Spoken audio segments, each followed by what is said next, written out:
Greetings, I'm Olena Tribushna, a journalist from Ukraine. I am recording this video in a studio just 5 kilometers from the town, recalling which millions of people around the world shudder. Bucha. Bucha is a suburb of Kyiv, the capital of Ukraine, and if you think that it is somewhere far from you, that the Russians will not reach your city and that repeating Bucha somewhere in the suburbs of Paris, Rome, Berlin or Lisbon is impossible, then look at this. This is the post of Putin's allies, his possible successor and the former president of Russia, deputy of the Security Council of the Russian Federation, Dmitry Medvedev.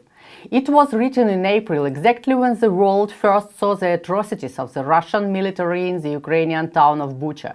Hundreds of brutally murdered civilians who were shot by the Russian military for the fun and for the opportunity to rob their homes. President of Russia Vladimir Putin firmly set the goal of demilitarization and denazification of Ukraine. Medvedev writes, "The goal is peace for future generations of the Ukrainians themselves and the opportunity to finally build an open Eurasia from Lisbon to Vladivostok." Medvedev does not hide that the people who usurped power in Russian dream of capturing not only Ukraine, they dream of building Eurasia from Lisbon to Vladivostok. I don't think that the residents of Lisbon dream of living in a barbaric state like Russia, but residents of Lisbon will not be asked whether they want to live in Putin's Eurasia, just as the Ukrainians were not asked when the Russians started bombing our homes on February 24. This channel is called Look Up, precisely because if we all do not look up today, tomorrow might not exist for us.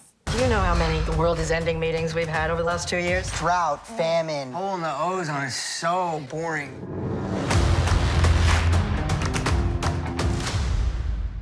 Yes, I want you to look up now if you don't want to see Bucha somewhere in the suburbs of Paris, Berlin or Rome. I will show you 3 short geography lessons from Putin, who dreams of Eurasia from Lisbon to Vladivostok. If you are an Italian citizen, imagine a Russian invasion force landing in Naples, hanging up Russian flags here and announcing that your Naples is no longer Italy, that it is now the People's Republic of Naples and Rome must give it the right to secede. This is exactly what happened in 2014 with Ukrainian Donetsk and Luhansk. This is exactly what the Russians are trying to do with the Ukrainian South now. This is how the Russians occupy 20% of the Ukrainian territory in 8 years. In terms of area, it's about half of an Italian boot. How would you Italians like to give half of Italy to Putin? Would you defend it? Suppose you are a French citizen. Imagine that the coast of Nice was occupied not by Russian millionaires with yachts, but by Russian soldiers with tanks. Nice is for the Russians a piece of their imperial history. They call a whole layer of their history Russian Nice. Russian emperors rested in Nice. In the 19th century, a real Russian colony of aristocrats and the rich lived in Nice because the Russian imperial family lived there. The Russian Empress Alexandra Feodorovna even built a Russian Orthodox church there. Imagine that today Putin claims historical rights to all this and sends helicopters with Russian landing force to Nice to return the imperial heritage and protect the rights of the Russian-speaking rich because they like the beaches of Nice, and declares Nice a part of Russia, an autonomous district of Russia. This is exactly what happened to Ukrainian Crimea in 2014. Putin declared Crimea an imperial heritage of Russia, sent helicopters with soldiers there, and annexed Crimea. How would the French react if Putin annexed Nice for Russia? This video shows the Ukrainian city of Mariupol, more precisely what remained of it after the Russian military took over. Mariupol was destroyed by Russian missiles and bombs. In terms of area, it is almost the same as Paris. Can you imagine how many rockets and artillery would have to be fired at Paris to turn Paris into solid ruins? A lot. That's how many of them were released by the Russians in Mariupol, Ukraine. Hundreds of people died under the ruins of drama theater alone. Thousands of Mariupol residents who were killed during several months of shelling were simply buried in mass graves because nobody had the time to properly bury them. How would the French react if Putin destroyed Paris with Iskander missiles? Would French President Emmanuel Macron advise to save Putin's face against the background of the Eiffel Tower smashed and burned by rockets? Now, let's imagine that you are a Canadian citizen. That one fine day, the President of the United States makes an emergency address at night while you sleep. He declares that Canada is an artificial and fictitious country, that in Canada all French speakers oppress English speakers, that the United States will protect English speakers because they are their brothers, and that all French speakers are declared Nazis and should be destroyed as a class. Imagine how the President of the United States declares that Trudeau is the main Canadian Nazi because before becoming the Prime Minister, he taught the enemy French language. Therefore, he should be eliminated. All French-speaking Canadians should be imprisoned in filtration camps and the French language banned. And no independent Canada should exist because it is just a piece of the USA. Therefore, at 5 in the morning, American missiles arrive in Toronto, Montreal, Calgary, Ottawa, Vancouver. The border between the United States and Canada is crossed by American battalions numbering 200,000 soldiers. And they begin establishing a land connection to Alaska because the United States need a connection with Alaska. Putin did exactly this on February 24, only with Ukraine. He began bombing peaceful cities and establishing a land connection to the Crimea. I don't want Canadians, French or Italians to experience this in any way, and I do not wish that to any nation in the world. I just want the people of France, Germany, Italy and any other country in the world to imagine that this could happen to their countries, so that they can understand what is happening in mine. What would the people of France, Germany, Italy, Canada or any other country do if a neighboring country declared that you are a Nazi state and started firing missiles at you in the middle of the night? How would the residents of France, Germany, Italy and Canada react if they were told, "Don't defend yourself, you will still lose, you will be defeated in 3 days, so give a piece of your territory to Putin and live on"? A month ago, one of the largest American newspapers, the New York Times, published an editorial column that Ukraine should cede its territories to Russia in exchange for peace. A decisive military victory for Ukraine over Russia when Ukraine will return all territories is not a realistic goal. Russia is too powerful and Putin has too much personal prestige invested in the invasion to back down. Therefore, the Ukrainian government will have to make difficult territorial decisions that will require painful compromises. The American New York Times writes, Russia invests insane amounts of money in promoting such ideas in the West. Let's help Putin save face. Let's force Ukraine to give up the occupied Crimea. When I read texts like that in the American media, I want to ask the Americans, would you give Alaska back to Putin? If you think this is an unrealistic scenario, take a look here. The Russian people want to return Alaska, which the Russian emperor sold to the United States a century and a half ago. Here, listen, the Russians are asking Putin when they will bring back Alaska. Скажите, есть ли в планах присоединение Аляски к России? Были бы очень рады. Спасибо, пенсионерка Фаина Ивановна. Как? Фаина Ивановна. Фаина Ивановна, дорогая, зачем вам Аляска? У нас северная страна. Аляска – это разве южное полушарие? Тоже холодно там. Давайте не будем горячиться. For almost 4 months, while the Russians were destroying Ukrainian cities, French President Emmanuel Macron urged not to annoy Putin and to reconcile with him. Let Putin save face. President of Ukraine Zelensky admitted that Macron openly offered Ukraine to cede territories in order not to annoy Putin. I want to ask the citizens of France, if Putin annexed your Nice, killed a third of its population, buried them in mass graves, would you give Nice to Putin in order to preserve at least Paris? Would you ask the world to save Putin's face, or would you defend your Nice with weapons in hand? Italian Prime Minister Mario Draghi came up with a peace plan a few weeks ago, in which Ukraine was also offered to give de facto independence to the territories occupied by Russia. Would the Italians give independence to Sardinia? All of them, Draghi, Macron and Scholz, stopped calling for peace with Putin only when they themselves visited Bucha destroyed by Putin's soldiers. That same Bucha, which now looks like an actual cemetery.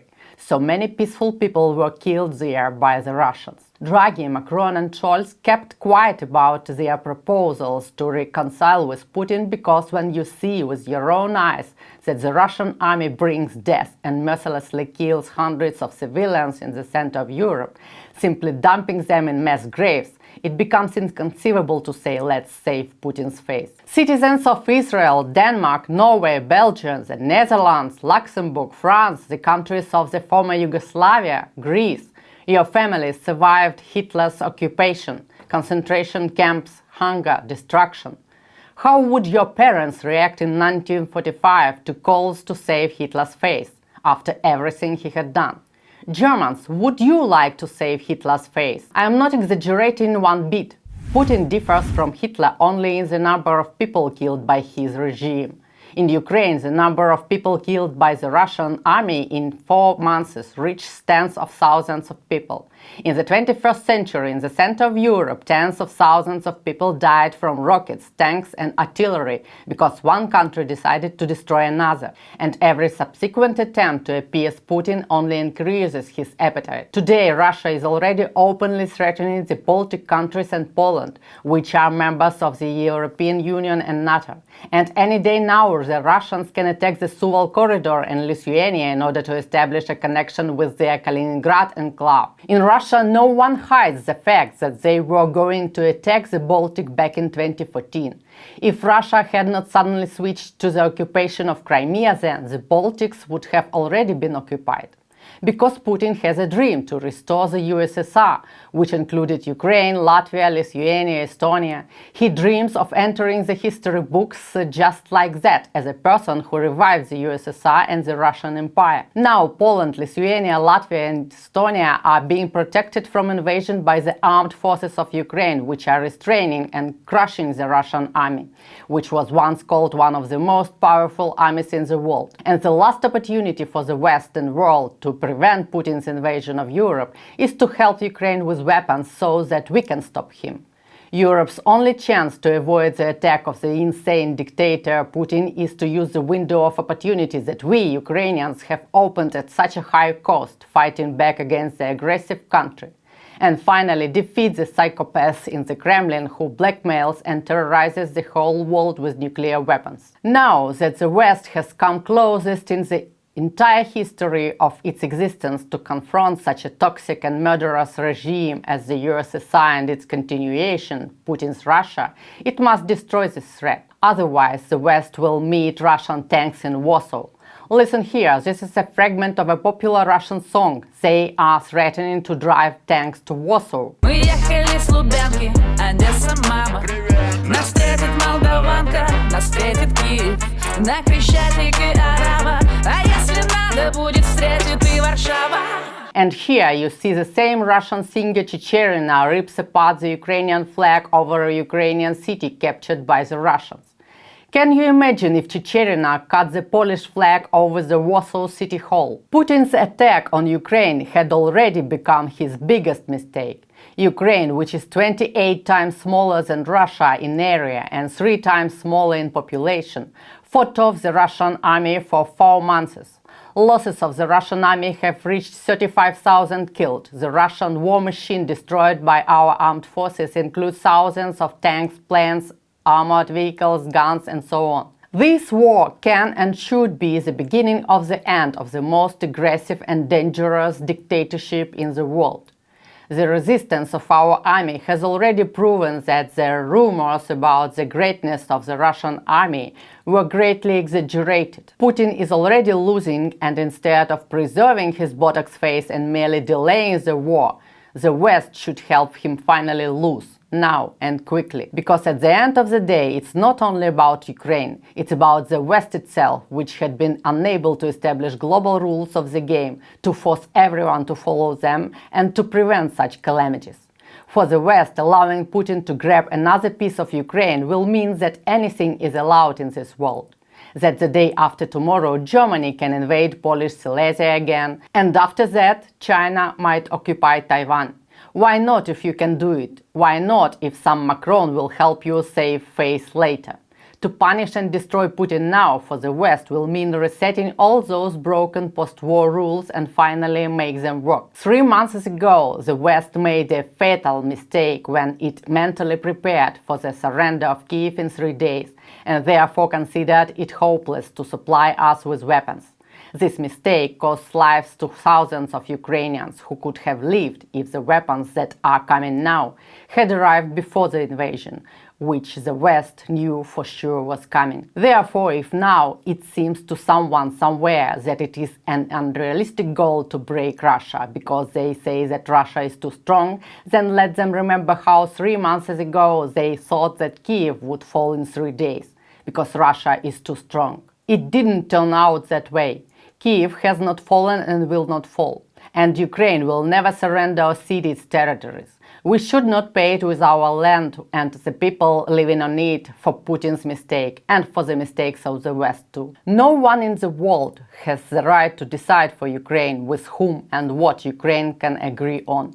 No one except the Ukrainian military, who pay for every meter of our land with the most valuable, their own lives, and for every minute of peaceful life in Europe, which has not yet been ravaged by war.